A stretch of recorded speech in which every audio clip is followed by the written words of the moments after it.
So I've spent a month with the Mavic 3 now, so it's time for my first impressions. Probably wondering, should you get this drone? Well, that really depends. Let me show you some footage that I've captured over the first month, and then we'll unpack why perhaps you should get this drone and perhaps why this might not be the drone for you. But let's jump into the footage and see what we've captured in the first month.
So there you go, there's some footage I've caught with the Mavic 3 over the first month. What I wanted to do is give you some examples so then we can discuss some of the features and benefits of potentially having the Mavic 3. What I'd like to do initially is run through 5 reasons why you may wish to consider getting the Mavic 3 now.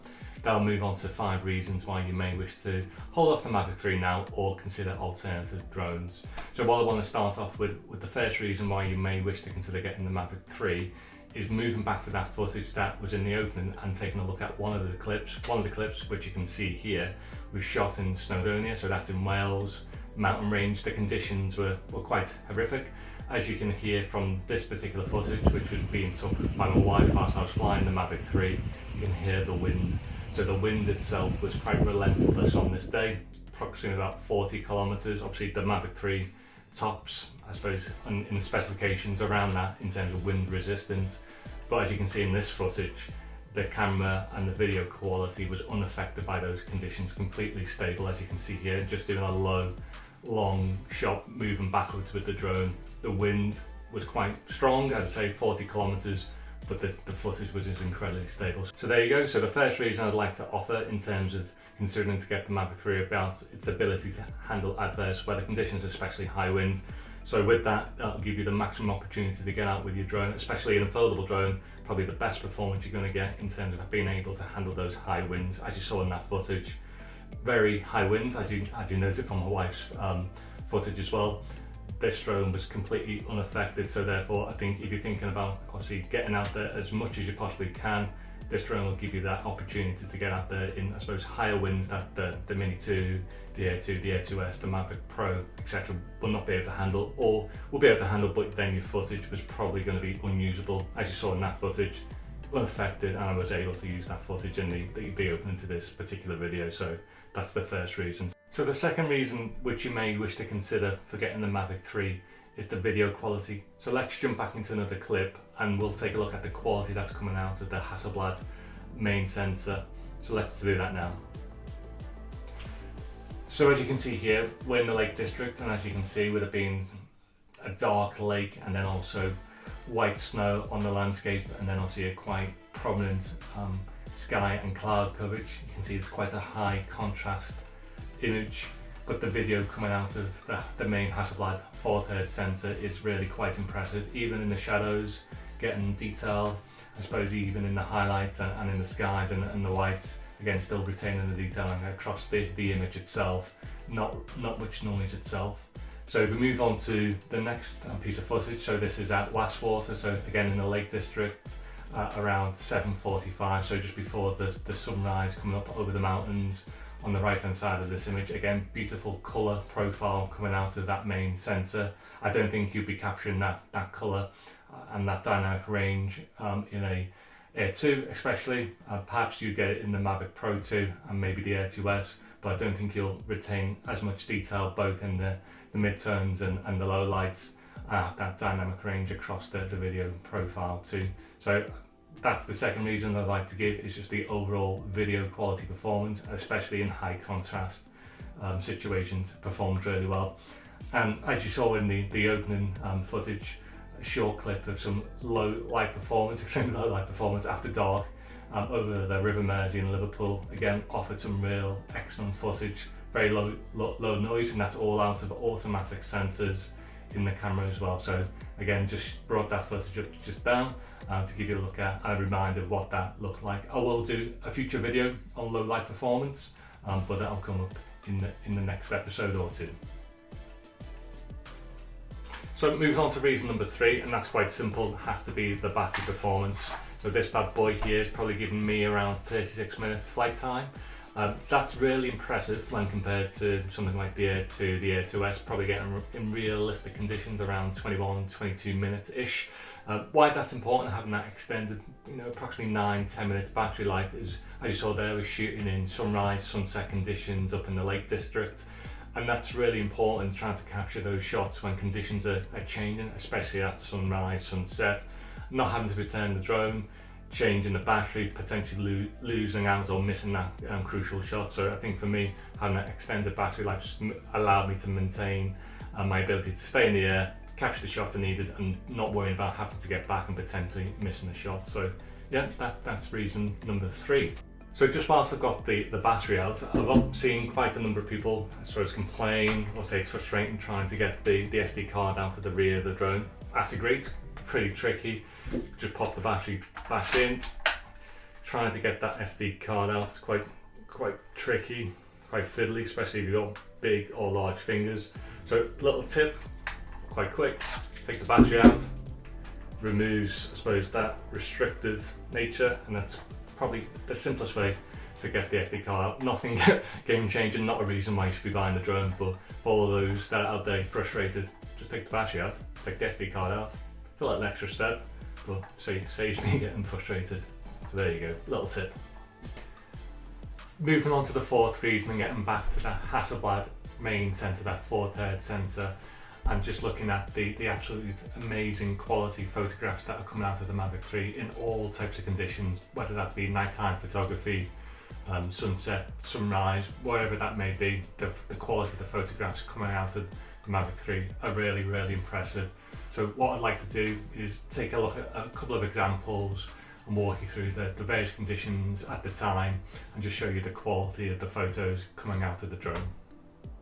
So let's take a look at the first photo. So this photograph was taken around 6:30, quite impressive conditions. So we had rolling fog coming in off the River Mersey, but able to get up and get this incredible photo of the live bird in Liverpool. As you can see, incredible performance in what was low light conditions. So Looks a lot brighter in this image. I've raised the exposure slightly in the image, but not much post-production done on this particular photograph itself. But as you'll probably agree, the detail all around in the clouds, in the main subject being the lie of the building and the lie of the bird is really impressive. So that's the first image. So I think that's one of my favourite images I've ever captured. So let's move on to the second image. So this was shot around 7 p.m, so about 3 hours after sunset. You can see that the image itself again is absolutely superb. The quality coming out of that main sensor is fantastic.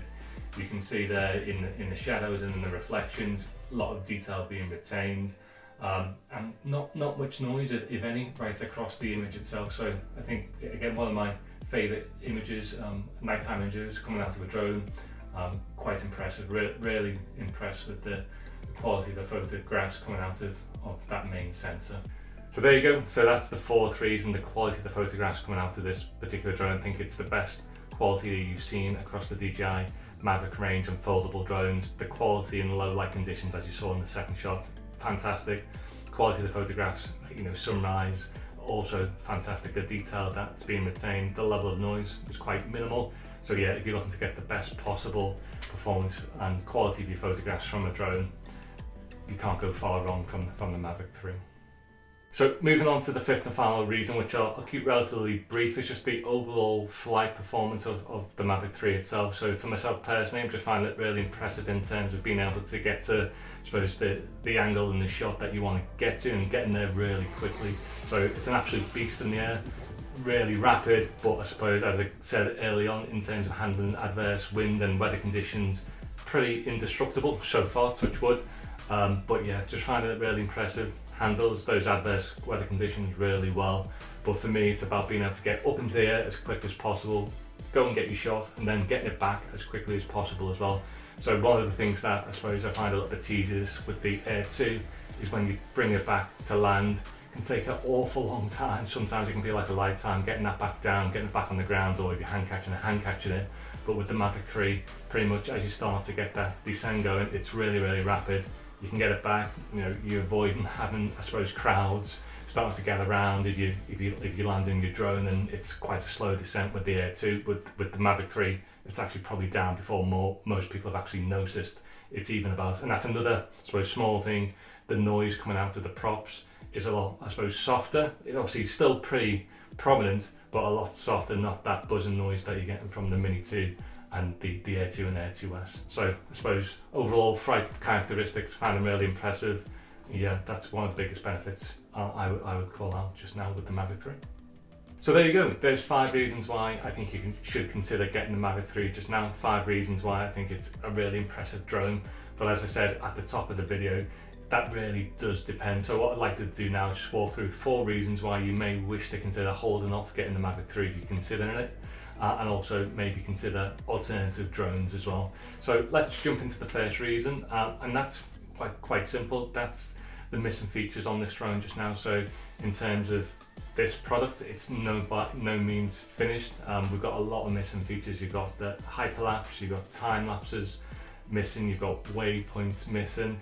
So you've got quite a lot of features missing, and you've got active track, and just to name some of the key ones. So hopefully they will come in the firmware update in January. But if they're really important to you, you've got your master shots missing, also quick shots missing, active track, as I said. If they're important and you need those now, this is not the drone for you. So you might want to consider either the Air 2S, which has all those features, and obviously you've got the Air 2, which has most of those features. Obviously doesn't have master shots and the same level of active track functionality as well. So that would be reason number 1, the level of features missing. And for me, it's slightly disappointing, but it wasn't a deal breaker. So if we move on to the second reason, and that's got to be price. So it's quite a significant investment, around £1,800. So that's obviously a significant cost to anybody. And in terms of, I suppose, alternative drones that you may wish to consider, if you've never owned a drone before and you're looking to just get into it, and you're not really big on photography, but you're perhaps considering getting a drone to get some videos and get some photos, the Mini 2 is an excellent entry drone. So that would be a drone I'd recommend. probably worth noting that the Mini 2's been out for a little while now, so it might be coming up for a refresh. So you might want to either try and bide your time or see whether you can get a good deal on the Mini 2. And I suppose if you're looking for an upgrade in your drone to get, I suppose, better low light video performance and better low light photograph performance, the Air 2S is absolutely phenomenal. Comes in at around $1,000, £1,000 cheaper than the Mavic 3. But the quality in that particular drone in terms of low light is really, really excellent. Obviously it won't quite match the Mavic 3, but I think if you're not looking to try, I suppose, do some professional work, perhaps, or you really do require the best possible footage and best possible photo performance in a foldable drone, then the Air 2S shouldn't go ignored. So that would be the second reason, is the price and alternative drones that you can get depending on what your needs are.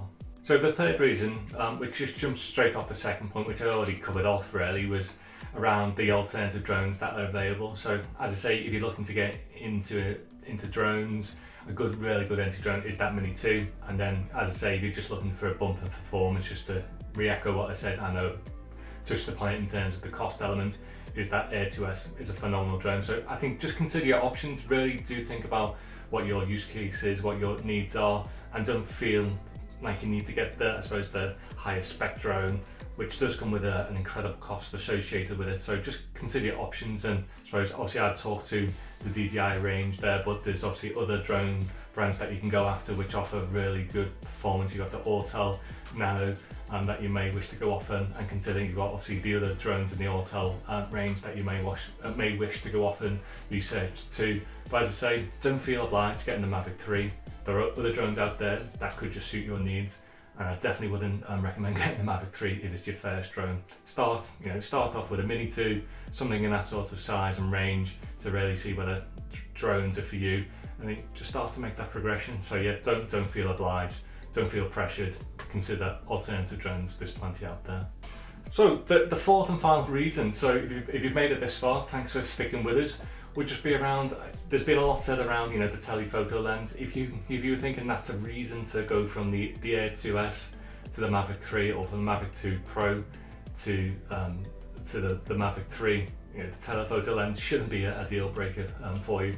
So as I say, as I mentioned earlier, I played about with it a bit at the moment, but again, that's missing features in terms of it's restricted to full auto, so you've got no manual options there in terms of managing your exposure, your shutter speed, etc. So even your focus is somewhat driven automatically as well. So if you're thinking the telephoto lens is a feature that you require, I'd probably suggest it isn't at this stage. Be keen to see DJI releasing a firmware update that gives us some manual control over that telephoto lens. So I think it's useful, it's going to have its uses, some creative options, but as it currently stands, I don't see it as a driver for getting an upgrade to the Mavic 3 itself. So they're the four reasons. As I say, I think for me the primary one is really just do consider what your needs are and try and match those against the suite of drones that are out there that are available. And I just echo, don't feel obliged or rushing into buying the Mavic 3 just because it's the latest piece of kit. Keep on emphasising it's a really expensive investment, so make sure it's right for you before you make that investment. So thanks for watching today's video. I've been David, this has been Drone Captured Moments. In my next episode, I'm looking to take a look at night photography in a bit more detail, how it performs in low light conditions, so we'll look at low light video performance as well. But thanks for watching, and I'll see you in the next one. Please like and subscribe and comment in the description below. It'd be good to get your thoughts on what we've covered today. But again, thanks for watching, and I'll see you in the next one.